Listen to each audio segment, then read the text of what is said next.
等一下，你在干什么？不能让人就这么躺在那儿。要知道，如果你一路上都要替人收尸的话，你肯定不能及时赶到，而且你也许也会因为过度劳累而跟早死掉的。怪不得那人肯跟你做朋友。哼哼。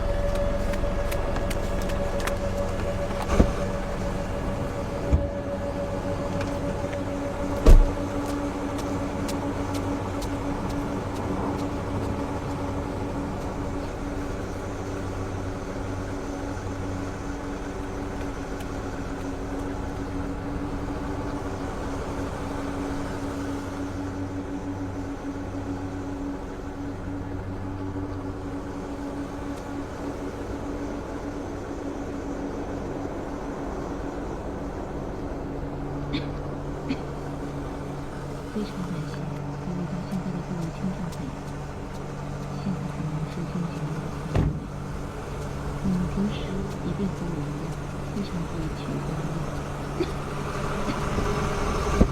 更是新一周的第一个工作日。今天我们继续经典回顾，希望我们还来得及把这些经典老歌在最后听一遍。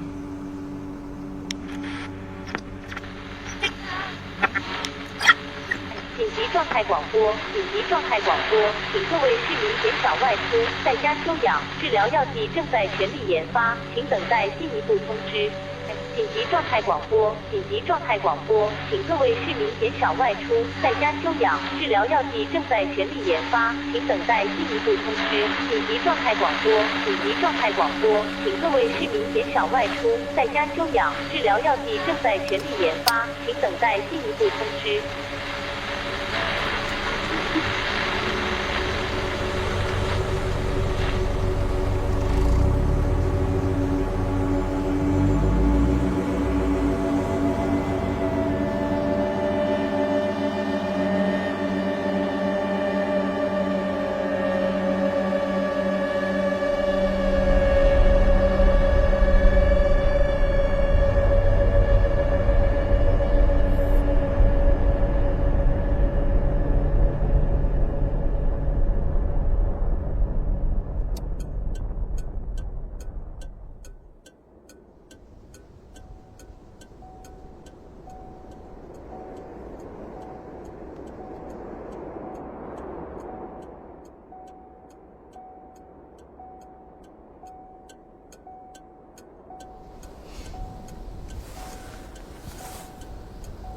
你还活着吗？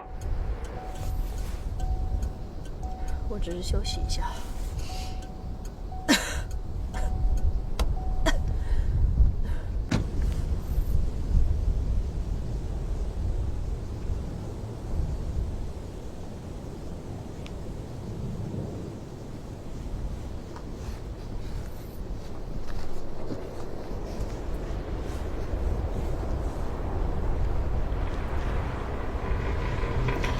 全部都在这电脑里面，我已经写好了接口程序，你只需要把容器跟它连上去就可以了。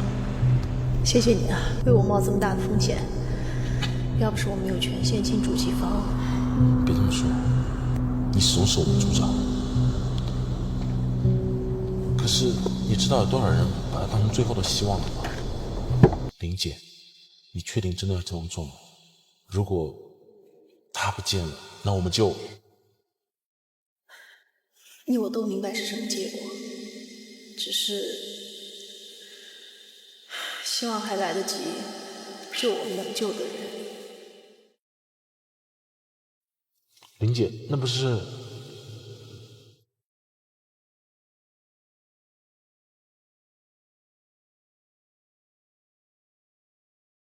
我只是留着备用，以防万一。真的要这样吗？没有别的办法了吗？那祝你好运。往前几公里的码头上有很多船，你怎么知道的？我黑了个没有人要的间谍卫星，虽然很多功能不能用了，但是聊胜于无。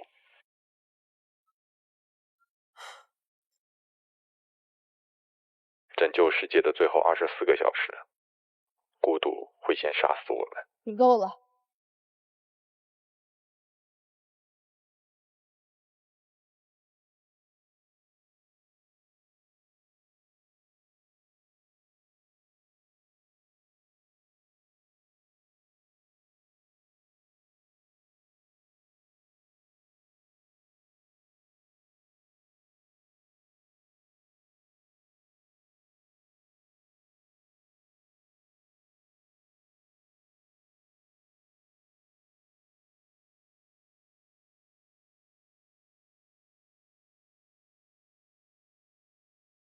等一下，我们出了点问题，就差一点点，我们要错过那颗星球了。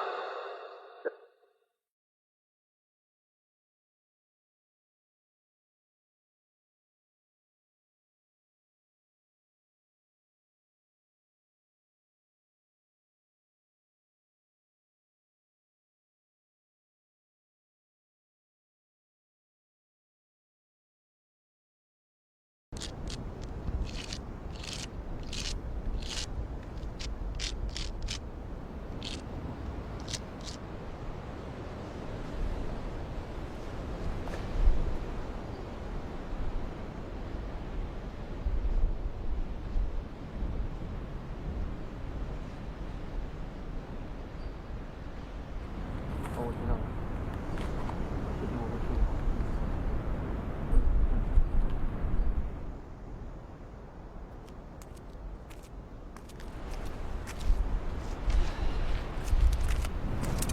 出什么事了吗？这个是从这儿穿过去的吧？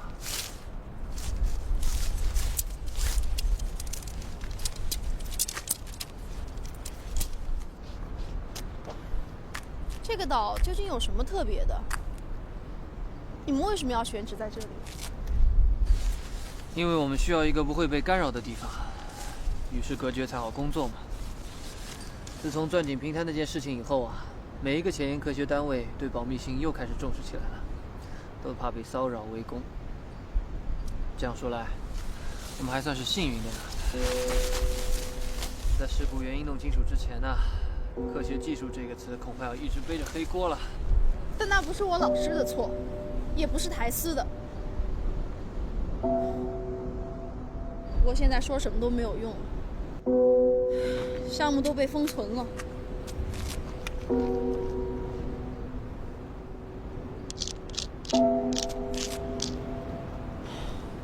但我反复检查模拟过备份的算法，绝对没有问题。一定有原因的，不然他也不会突然停掉所有的救援设备，让那个钻井平台跟他索可伦一起，在全世界的电视上炸成碎片。我知道那是500条命。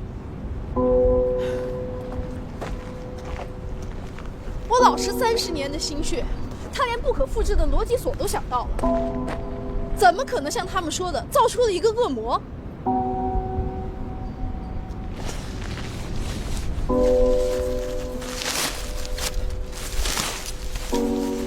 我真希望就是我的错，或者是我老师的，是我团队里面任何一个人的错，但并不是。所有检查结果表明，我们的预算根本没有任何问题。如果你都没有检查出问题，那或许问题并不在 test 本身呢。明明想要去救人，可为什么偏偏……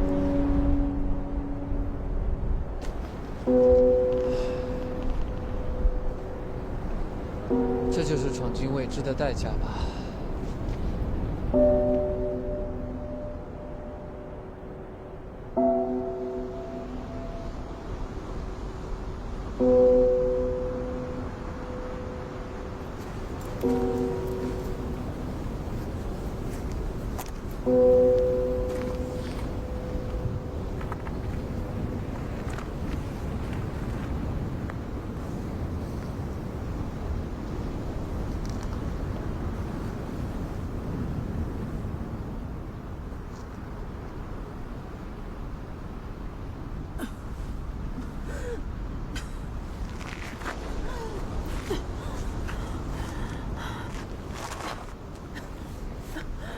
林夏，时间不多了，你应该抓紧。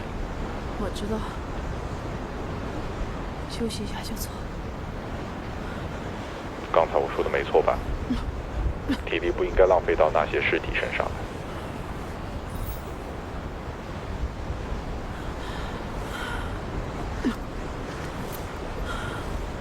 那也不能让他们就这样横在马路中央。死了就是一堆等待分解的物质而已，你收不收尸又有什么区别呢？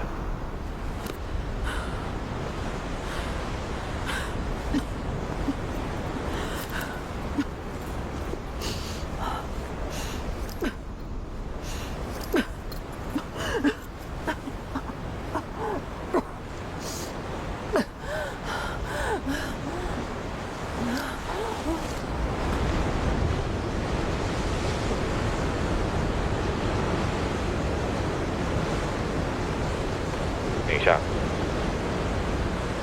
宁夏，宁夏，宁夏，怎么了？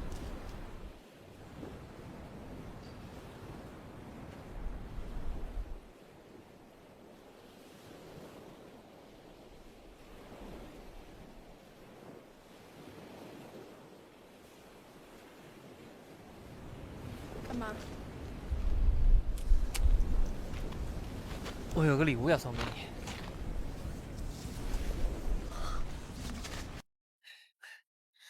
我有个同学啊，在做深空小行星地质研究，他们的探测器带了很多样本回来，我就求他刮了点下来给我。哎，丽夏，这个罩子可千万不能弄破啊！我同学说这种矿物质遇到空气会剧烈反应发光的。那你还送给我？我就是觉得很珍贵嘛。这个只会发光，不会爆炸啊！开玩笑的啦，你小心一点就是，一点都没脑子。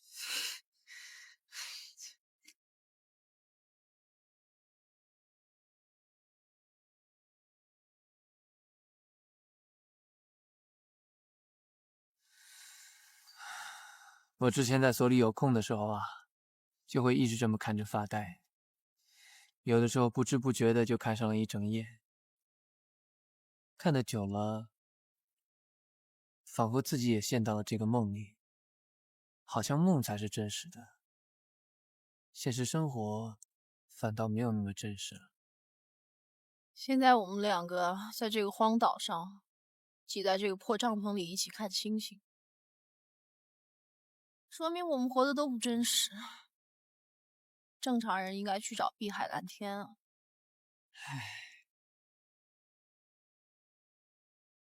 我们在一起有6年了吧？一起旅行有这个数吗？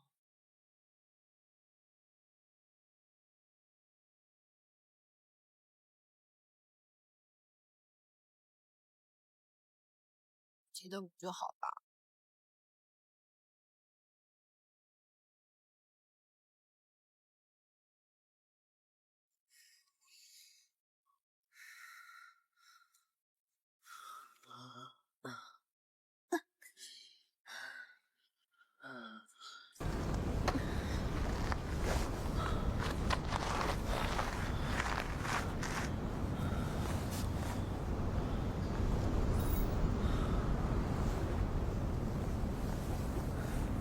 喂，宁夏，你没事吧？我看你在那边躺了10几个小时，我都以为你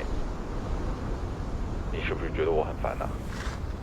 没有，可能太累了吧。那要抓紧了，估计你也没有多少时间了。闭嘴！怎么叫你都没反应，我都差点要打110了。我可不希望永远被困在这里。你说的那些早没有，别讲冷笑话。我们要出发了。那我之前花了10个小时讲我对心理史学的研究结果，你要我重新讲一遍吗？在研究所里，我完整研究过人类史，样本数量越大，结果越有意思。如果说历史上很多事情是注定发生，你会不会觉得我唯心主义？这好像有一点松了。好吧，我用卫星看过去目的地的路了，路已经不通了，你可能要从岛的另一边绕上去了。希望你还来得及。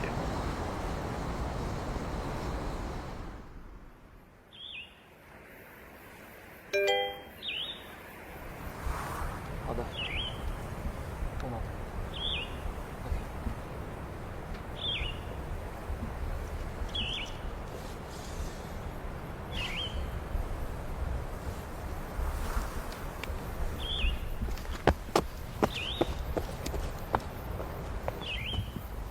哎，对了，你还没有告诉我，你们到这个荒岛上来搞的这个系统是为了哪个项目啊？又保密啊？好吧。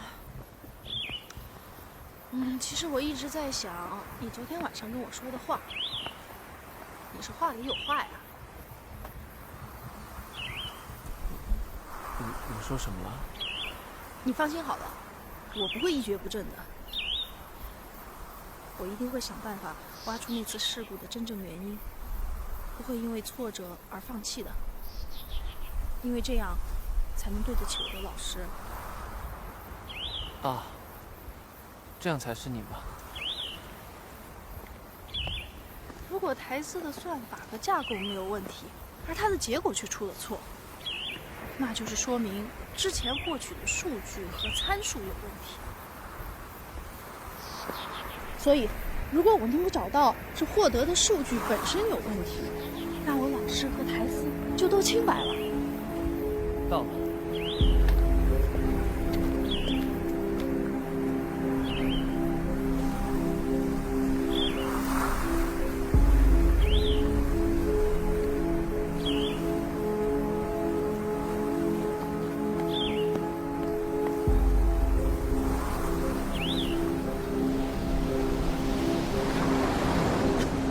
这本来是扎尔布什荒岛的唯一证据，至少在志远他们所来这里以前是这样。他也说过这样的话。志远，他也说过同样的话。那我要和他好好聊聊了。我和他看来会有共同语言。不管这岛上曾经住过多少人，现在你能听到的，就只有几百万年来从没有改变过的海涛声。一切喧嚣，却又趋于永恒的平静。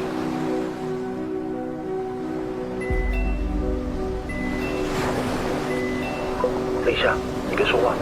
刚才手里来一群黑制服的，他们要征调 Tess。我做了几个伪装程序，你也可以拖一下。不管你要做什么，抓紧时间。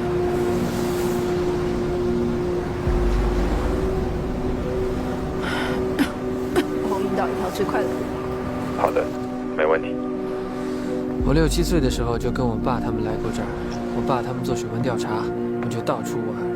哦，怪不得。哎，那几年前你们索要圈这岛，是你的主意喽？一部分吧。哎，那你在这儿有青梅竹马吗？在这儿，我最好的朋友是阿哲，就是他带我们这群小女孩偷偷去废弃的暗房工程里面探险，他把那个地方当成了秘密基地。他最喜欢问我外面的世界是个什么样子，我帮他修好了秘密基地里找到的破电台，他就没日没夜地听那些若隐若现的人声跟噪音。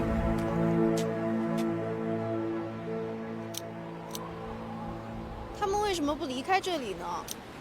这个岛实在是太不方便了。这个偏远的岛附近暗礁太多了，要不是我们建基地的时候炸通水路，你想上岛来可就没那么容易了。那为什么还会有这样的村子存在呢？因为暗礁环绕，这里形成了天然的渔场，鱼群进来了不懂得出去，所以根本不愁捕捞。渐渐的，连出去做贸易的人也没有了，自给自足的安逸生活像世外桃源一样。为什么还要出去冒险呢？对吧？70几年的时候啊，岛上来了部队，来造暗房工程的。外头来的人，里头的年轻人就坐不住了，年轻人嘛，总喜欢新鲜的事物。工程是没几年就停了，因为改革开放的缘故。部队一撤，村里的年轻人就想一起出去闯闯，结果暗礁。船上的人都死了，所以当时我和爸爸一起上岛的时候，村里的长老是严禁我们跟村里其他人接触的。只是当时还小，所以我没有被管得那么严。可是那些房子还保存得这么完好，就好像主人随时都会回来一样。我也已经20几年没有来过了，前几年来勘测的时候才知道，村里只剩下不到10个人了。那阿哲现在在哪里？他应该跟我们差不多年纪吧？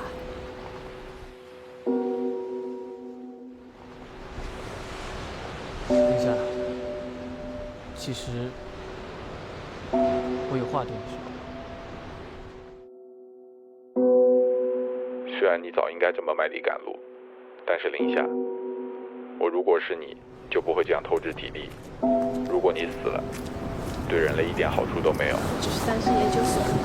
如果你现在垮了，结果和睡死在你家里床上是一样的，来不来这个岛都没有任何区别。我现在没法读取你的身体数据。怎样？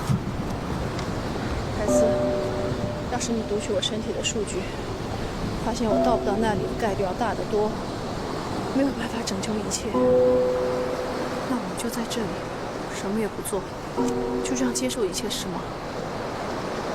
是的。那你和志远一定说不到一块儿去。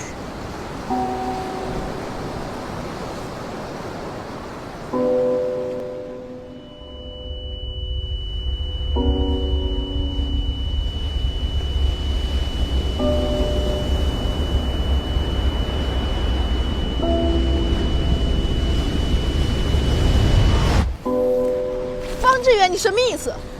我要参加彼岸工程，人类的第一次恒星系探索，去南门2，离我们最近的恒星系。1年加速，6年亚光速，1年减速，8年就能到那儿了。林夏，我要去外面的世界。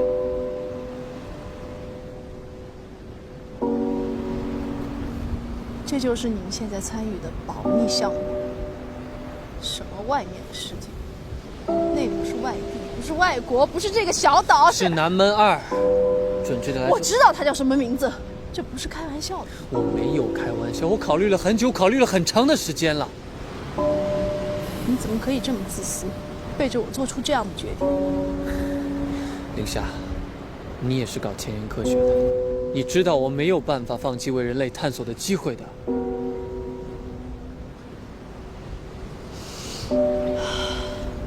那你有没有考虑过我们的未来？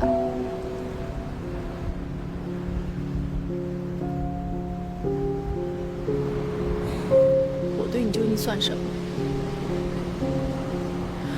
前一天还送我礼物，后一天就……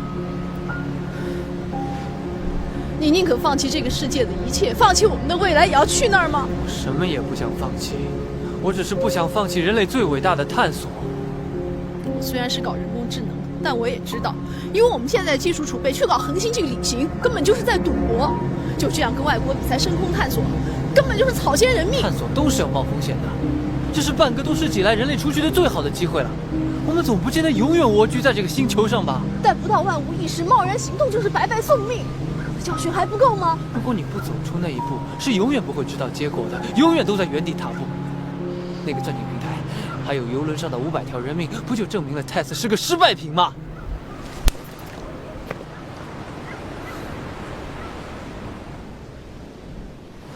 对不起，林夏，我只是基于我得到的数据进行分析判断。生物又何尝不是这样？手告诉你杯子烫手，你还会握着吗？膝盖告诉你要断了，你还背重物吗？这就是你跟我们的不同。对于彼岸的风险，他其实比谁都清楚，可他还是……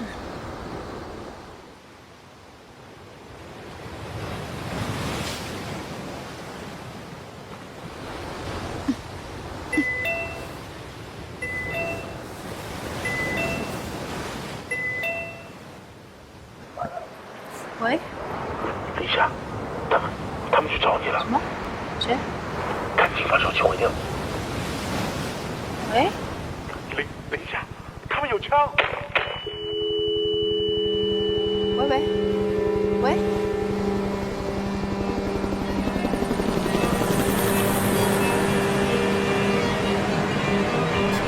我这边传达到很多手的信号，好像有很多人来了。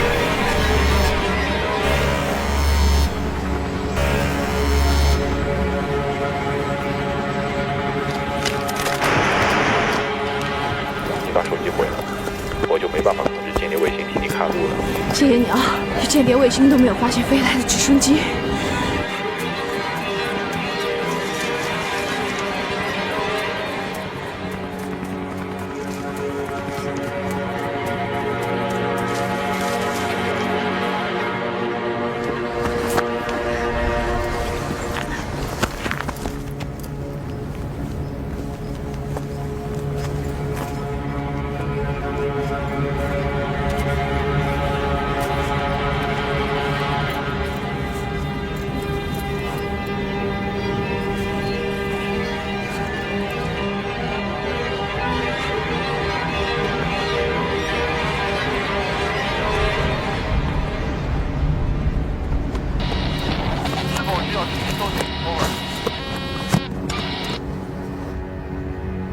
那边。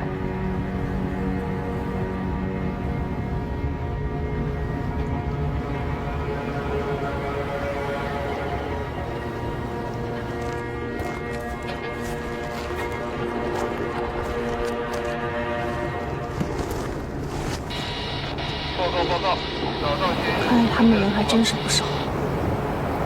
之前你扫描过这个岛吗？就在你右手边，就在小路可以上去。他们为了找你，还真是大费周章。找我的？那你为什么不跟他们解释一下，我们是在拯救人类？你还真是不懂人。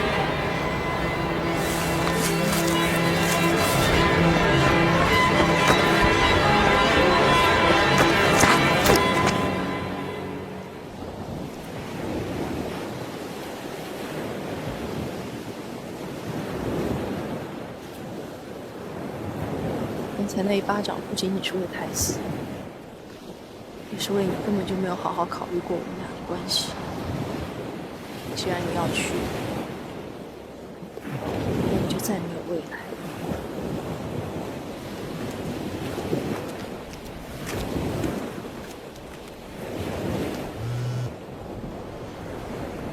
喂，好，我这就过去。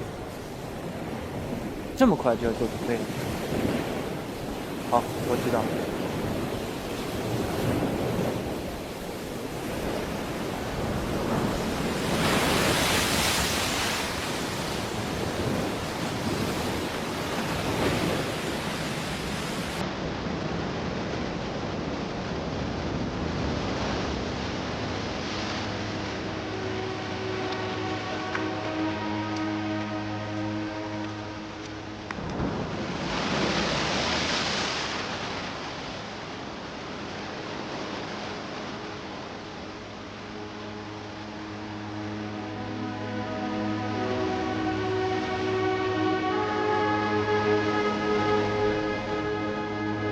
欢迎收看《彼岸工程启航日》直播特别节目。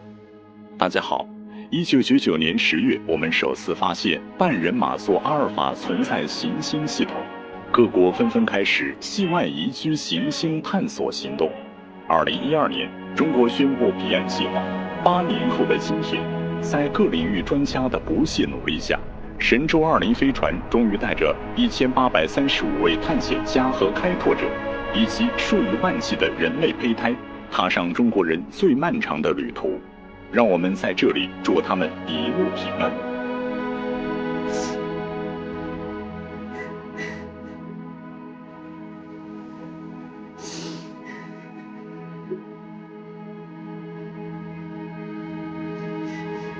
Test 的语言功能开始编译，这2个月里面应该就能完成。另外，那次事故的数据我们反复筛查过几遍，如果我们的检查都没有问题的话，台斯打开阀门引起的爆炸，正好阻绝了石油泄漏的可能。对，他的模拟数据覆盖了未来将近2-3个世纪的跨度，太惊人了。志远，我原来以为跟你研究的这些遥不可及的星系相比，我的项目更现实、更可行。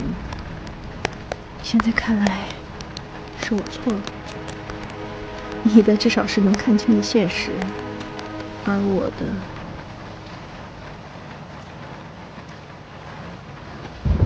过去老师和我一直想创造一个像人一样有感情，但是又有着高速计算能力和准确存储能力的人工智能来帮助这个世界。但是现在我发现，我们创造的似乎远远超出了这些。现在变成我们要去学着认识它。有时候我看着台斯的逻辑架构，就像看着黑色的夜空一样，深不见底，触不可及。不管你看还是不看，他们始终不停。不会因为你不看，他们就停止闪耀。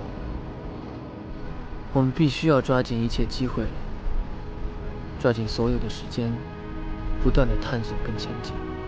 不管是在哪个领域，我的还是你的。但我不想有人因此白白送命，我们背负不起。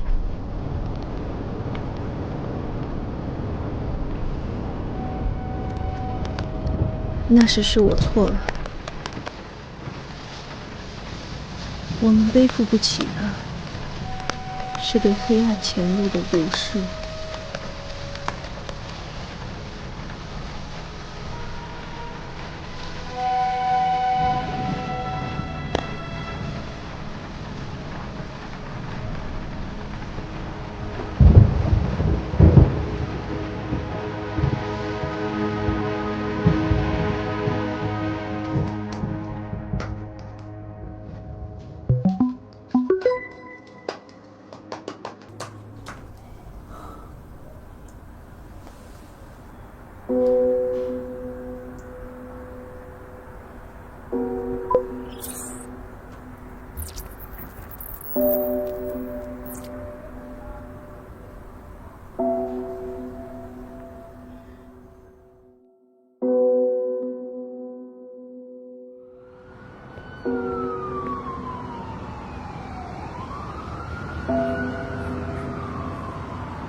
志远，你出发已经有4年多了。对了，今天是我们认识10周年的纪念日呢，你还记得吗？希望你能赶得上我们15周年的纪念日。啊，对了，关于台斯，它并不是一个失败的产物，你错了。虽然我现在还有点乱，但是我会尽量去理解它的。希望你一切都好。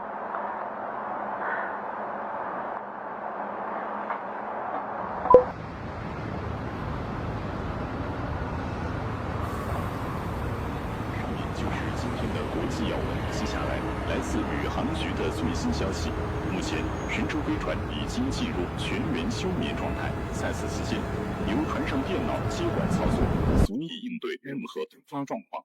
另据报道，美国进取号飞船也已越过高新轨道，开始进入长达1年半的加速过程。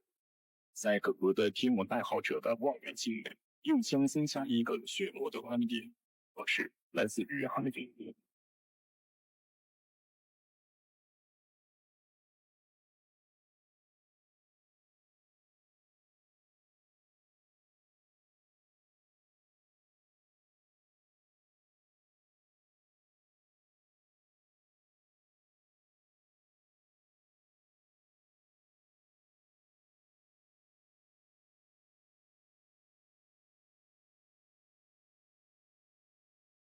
专家们正在研究全球极光现象的成因。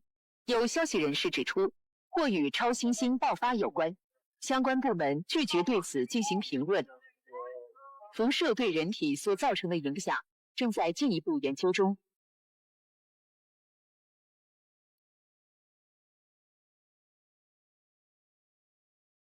喂，等一下，他们要重新启动 test 了。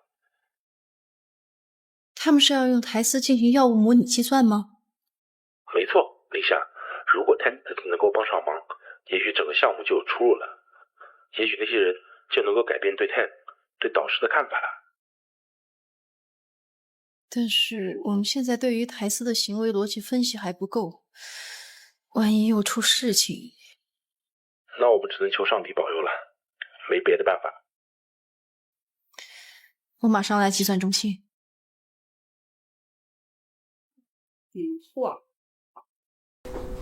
几年前造成重大事故的 TESS 被重启进行药物模拟计算，引发大规模抗议。TESS 项目的创始人正是在几年前的事故受害者家属抗议中被袭身亡。同时，来自宇航局的消息，神舟并未在本次爆发的喷射路径上没有上演同样前往南门2的美国进取号的悲剧，一切万幸。专家表示，这颗红巨星并不存在爆发风险，它自身并不具备超新星爆发的条件。宇航局的科学家们相信是一颗流浪巨行星的撞击，引发了连锁反应。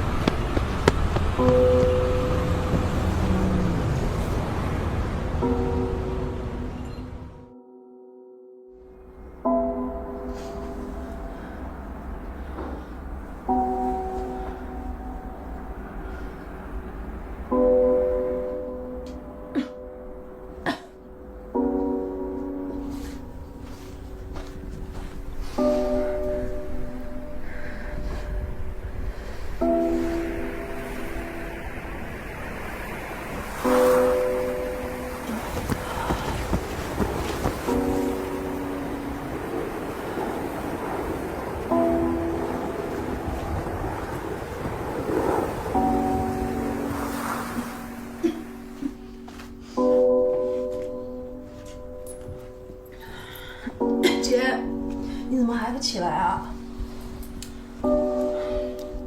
姐姐。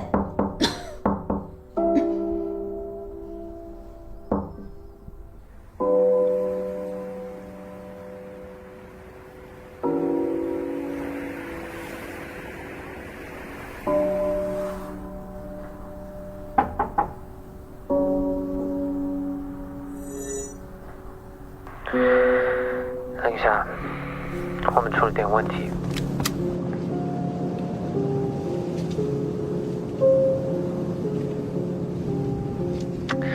就差一点点，我们要错过那颗星球了。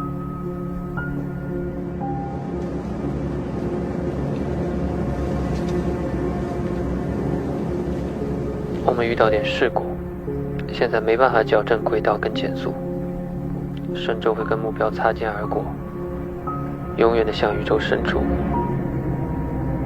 漂流下去。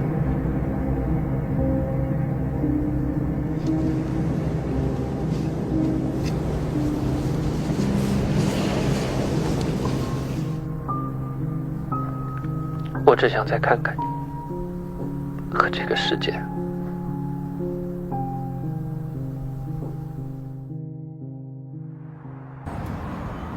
你不应该这样。我知道。没事吧？没事。新的模拟报告出来了吗？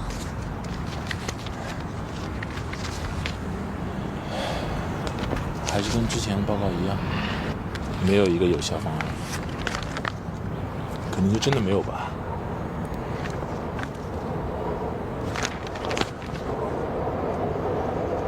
你看，那些之前抗议台词的人们，现在跪在大楼门口，真是讽刺。他们只是想要活下去，这是他们唯一看得到的希望。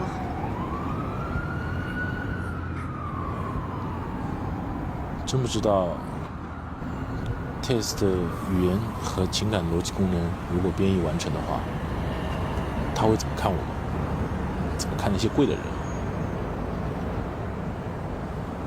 你说，如果他真的有人格的话，他会帮我们吗？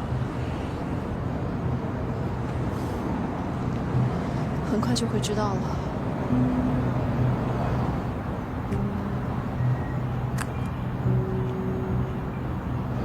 我应该下去跟他们说，这个世界要完蛋了。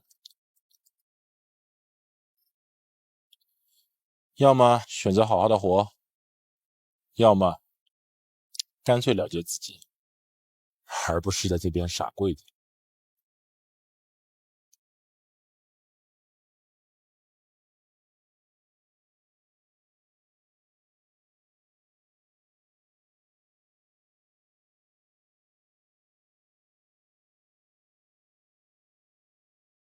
泰斯，上次让你救人的时候，为了未来几百年里那个钻井平台周围无数的生命，你选择放弃了500个人类。而现在我要做的，就是无论如何也要放弃这地球上剩下的10亿人。我说过很多次了，我只能基于数据进行判断，不能理解你们生物情绪产生的纠结。从我分析的所有历史数据来看，这个宇宙对于你们这些情感生物来说太残酷了，也许你们本来就延续不了多久。但是即使很多时候表现出了愚蠢的仁慈和短视，人类文明却总是能度过一个个危机，存续下来。这不符合我的逻辑，但是我这一路都在分析。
泰斯，终于完成你了。听你的语气，似乎并不高兴。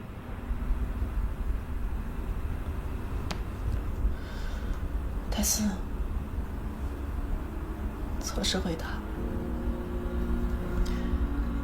既然所有的人都会在1年之内死去，那我们现在活着的意义是什么？宁夏，测试回答。人的一生不过100年，1年和100年都只是宇宙一瞬，人生又有什么意义？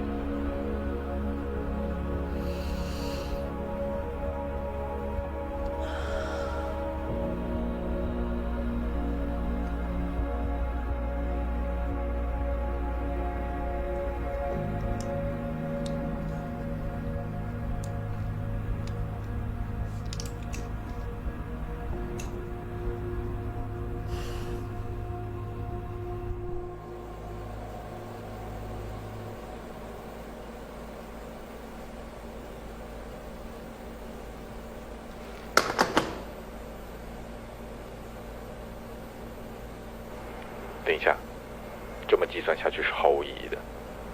我早已经跑完了所有的可能性模拟 ，DNA 的损坏是不可逆的，没有修复的可能。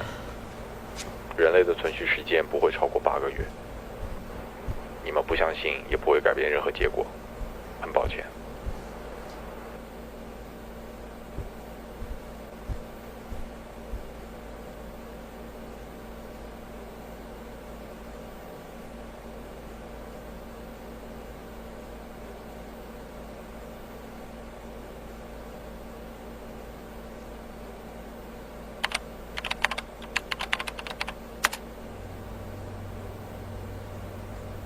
这应该就是彼岸工程的最新状态信息了。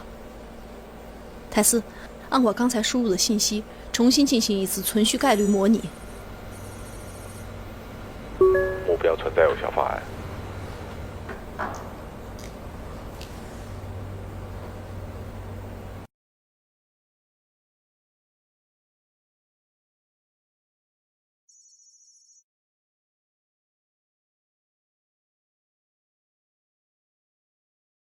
在尘埃顿前进行一次可控引爆，有78%的概率可以使飞船减速进入行星轨道。你是说他们仍然可能成功减速？数学上可以这么说，可以利用剩下唯一的外部动力舱时，只要能在飞船上根据实际传感器数据重写控制代码，设计出运动方程，然后精确执行。但这不可能啊！谁来完成这么复杂的操作？只要差一点点，就会船毁人亡。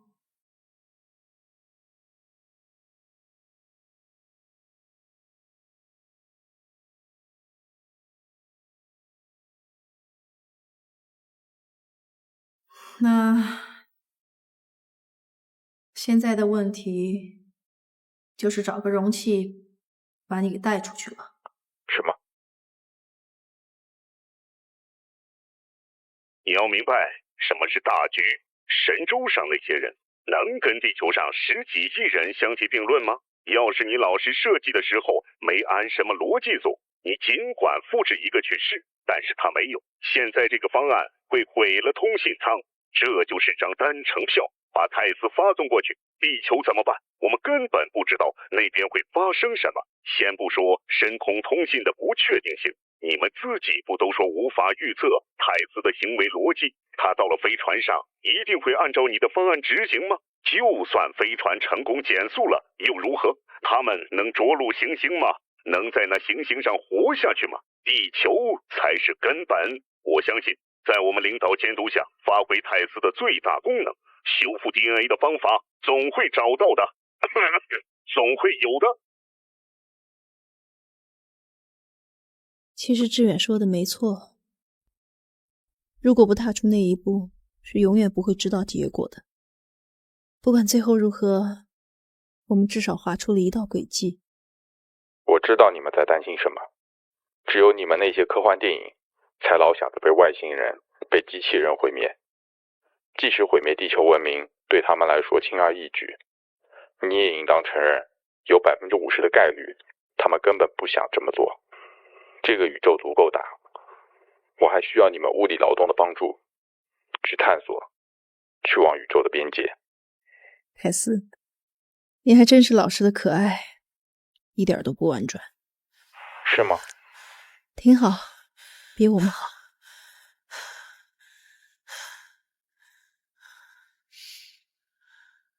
凯斯，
哇，终于到岛上了。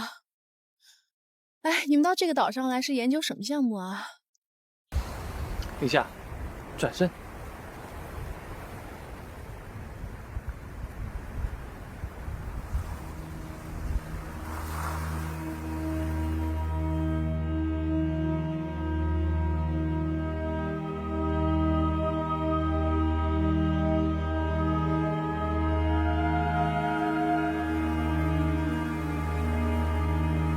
我们在这个岛上啊做引力波高维通信系统，它的信息传递延迟比其他技术可要短很多呢。它可以定时的和深空飞船进行联络并传递信息，就好像大海当中的灯塔一样。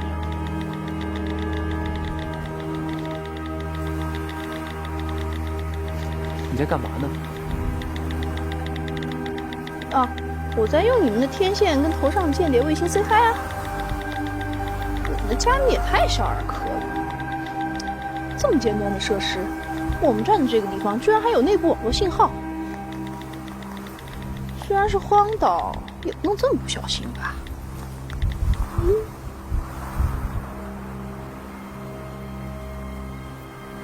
你故意的吧？想干嘛？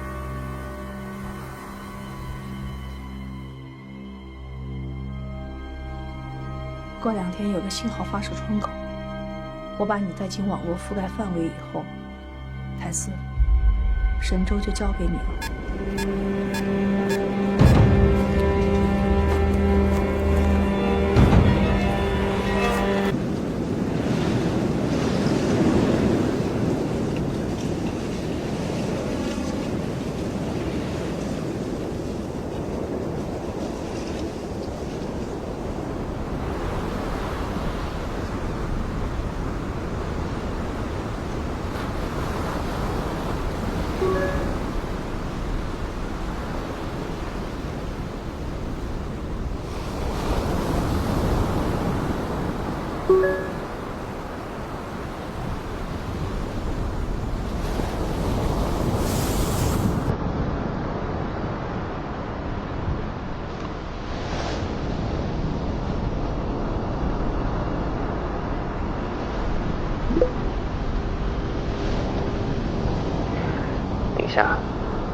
处理完紧急状况，我们要进入到全员休眠了。不知道为什么，很长时间没有接收到地球的消息了。但是我还有很多话想对你说。希望你还能记得我们那个时候一起去的那个岛，记得那个天线。我们在途中遇到了不明引力场，导航电脑为了修正轨道用了过量燃料，不够减速过程，而且还失去了1号休眠舱。你那时说的没错，深空旅行容不得一丝差错。醒着的这段时间，我一直看着舱外陌生的星空，想你那时对我说的话，想象着如果我留下，我们正常的生活。但最后我不后悔，能够飞去宇宙深处，不管是要花8年还是80年，我都在所不惜，即便是现在依然如此。跟你说话的每一秒都意味着我们离地球更远一步，而每走一步，我们都让人类离外面的世界更近，每一步都弥足珍贵。最后一次离开15寸的时候，阿哲在岸上一直望着我们的船开走，然后他就突然跳进海里，拼命地往我们这边游。我眼睁睁地看着他被海浪越推越远。我以前一直不明白他为什么要那么做，为什么要那样冒险。直到我第一次听到彼岸工程，我才明白为什么要不顾一切。我作为4光年之外的生命来到这里，即使会和目标擦肩而过，但是能看到这里永恒寂静的星空，一切就有了意义，对吗，明夏？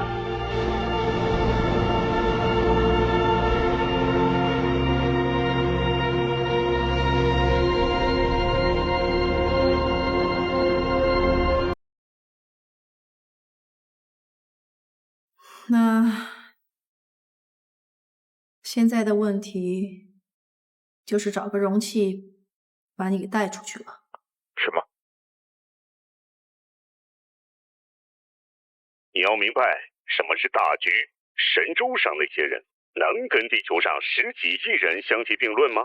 要是你老师设计的时候没按什么逻辑做，你尽管复制一个去试，但是他没有。现在这个方案会毁了通信舱，这就是张单程票，把泰斯发送过去。地球怎么办？我们根本不知道那边会发生什么。先不说深空通信的不确定性，你们自己不都说无法预测泰斯的行为逻辑？他到了飞船上，一定会按照你的方案执行吗？就算飞船成功减速了，又如何？他们能着陆行星吗？能在那行星上活下去吗？地球才是根本。我相信，在我们领导监督下，发挥泰斯的最大功能，修复 DNA 的方法总会找到的，总会有的。其实志远说的没错，如果不踏出那一步，是永远不会知道结果的。不管最后如何，我们至少划出了一道轨迹。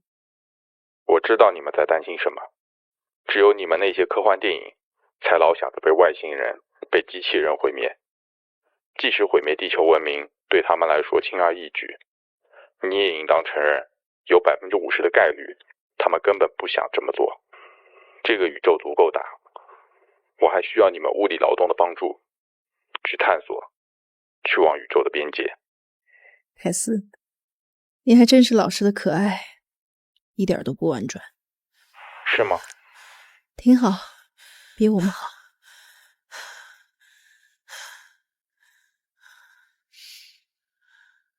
凯斯，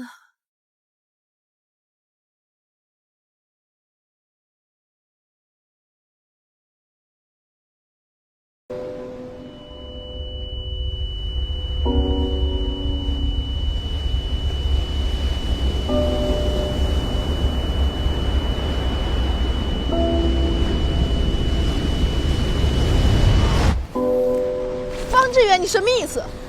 我要参加彼岸工程，人类的第一次恒星系探索，去南门2，离我们最近的恒星系。1年加速，6年亚光速，1年减速，8年就能到那儿了。零下，我要去外面的世界。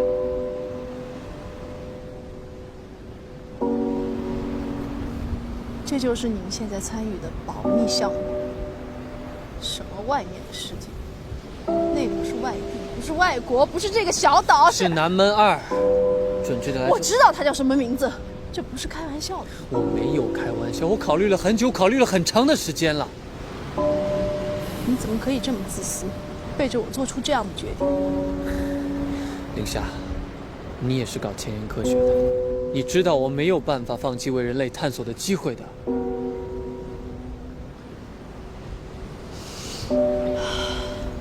那你有没有考虑过我们的未来？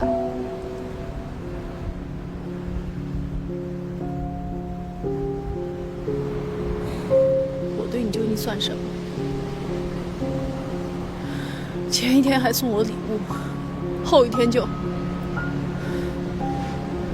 你宁可放弃这个世界的一切，放弃我们的未来，也要去那儿吗？我什么也不想放弃，我只是不想放弃人类最伟大的探索。我虽然是搞人工智能的，但我也知道，以我们现在的技术储备去搞恒星距旅行，根本就是在赌博。就这样跟外国比赛深空探索，根本就是草菅人命。探索都是要冒风险的，这是半个多世纪来人类出去的最好的机会了。我们总不见得永远蜗居在这个星球上吧？但不到万无一失，贸然行动就是白白送命。教训还不够吗？如果你不走出那一步，是永远不会知道结果的，永远都在原地踏步。那个钻井平台，还有游轮上的500条人命，不就证明了 Tess 是个失败品吗？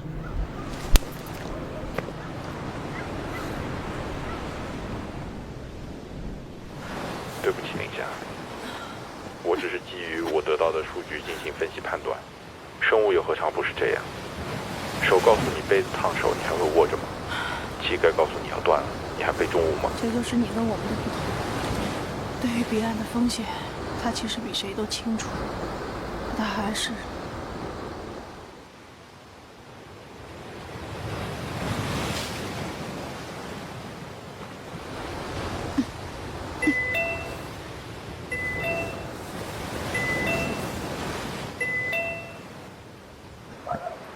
喂，林夏，他们去找你了。什么？